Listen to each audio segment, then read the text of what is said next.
The fractals of the mists can be separated in three groups. Historical fractals, as in readapted in-game events, specifically and as of now uniquely the unreplayable ones from the infamous Season 1. Misty fractals, those taking place explicitly in the mists, to this day mainly linked to the Ark storyline. Unknown fractals, either in time, space or event-wise. On one side, it's easy, perhaps trivial, to imagine the location of the ones in the first category. The Nightmare Fractal reproposes the events that took place inside the Nightmare Tower in Kessex Hills.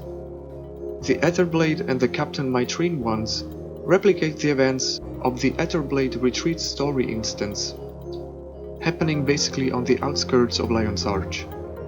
And the Molten Furnace and Molten Boss fractals taking place underground, not too far from Krakstead if I recall correctly.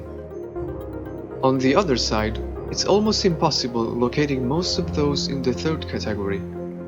Perhaps that's the charm of it, but I want to try and pinpoint their location anyway. Some of them are easier than others, particularly the Thomanova reactor in Metrica province, the Sumqua Peak fractal happening somewhere in the Sumqua region on Xingji Island, and the Solid Ocean fractal, obviously taking place somewhere on the Jade Sea.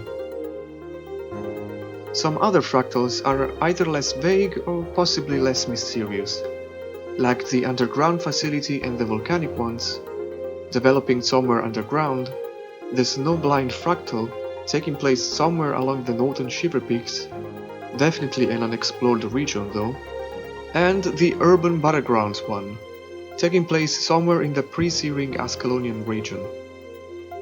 Perhaps a revisitation of Picken Square.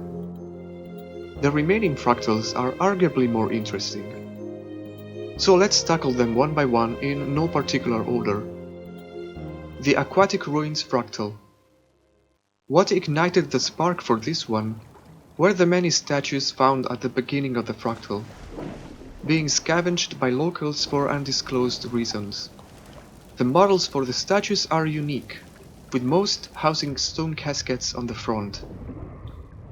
The only other instance that I could think of where a similar statue appears is in the Lost Precipice, which supposedly is linked to the Forgotten in the same way that the Gilded Hollow should be. So with this in mind, what we witness in the Aquatic Ruins fractal could be what remains of the original burial site for the humans who volunteered to be turned into Exalted, placing the indicted area somewhere north of the Lost Precipice, perhaps. The Cliffside fractal, possibly the biggest dormant bombshell of the fractals, home to the infamous Colossus, waiting in agony to be freed from his bonds. Putting the enslavers aside, the Archdiviner and his cultists, what sticks to the mind are the origins and the nature of the Colossus. Its strikingly stony appearance could lead to think of it as being a construct of some kind, but we know of other living beings made of stone. The dwarves. Could the Colossus be the Great Dwarf then, the mythical being said to have created the dwarves to begin with?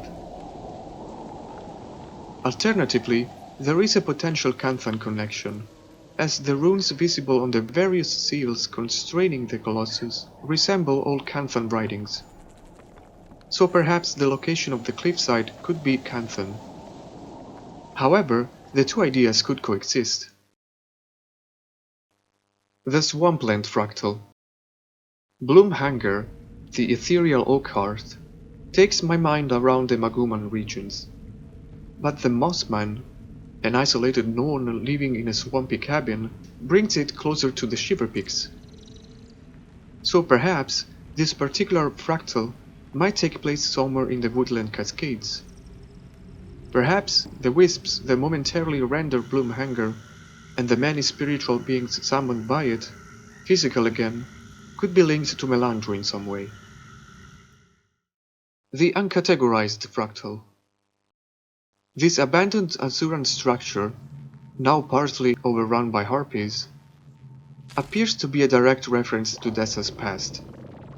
given her initial inability to confront this fractal. I suspect this place to be the original laboratory of Dessa's crew, and the origin of her fractal departure. A magitech that ultimately caused the ruin of the whole facility, leaving the raving Asura, apparently the head of the complex and possibly Ark's father, as the sole survivor.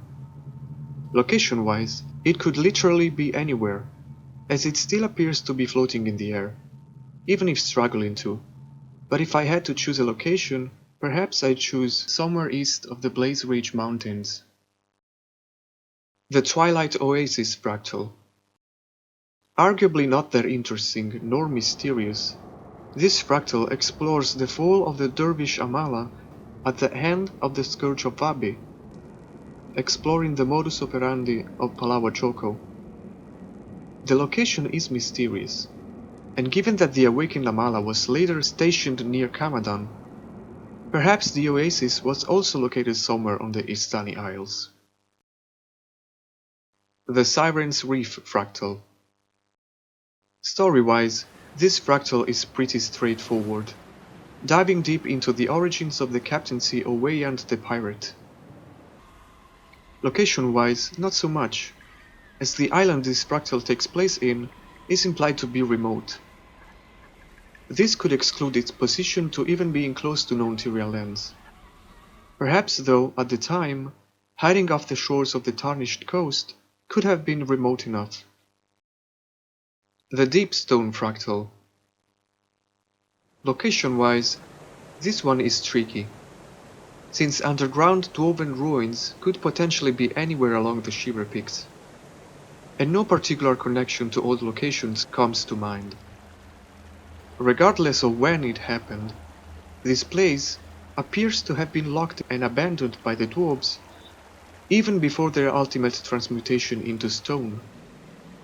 And, even if not necessarily, this could place the ruins somewhere remote and still largely unknown. Perhaps the yet unexplored area west of the Timberline Falls.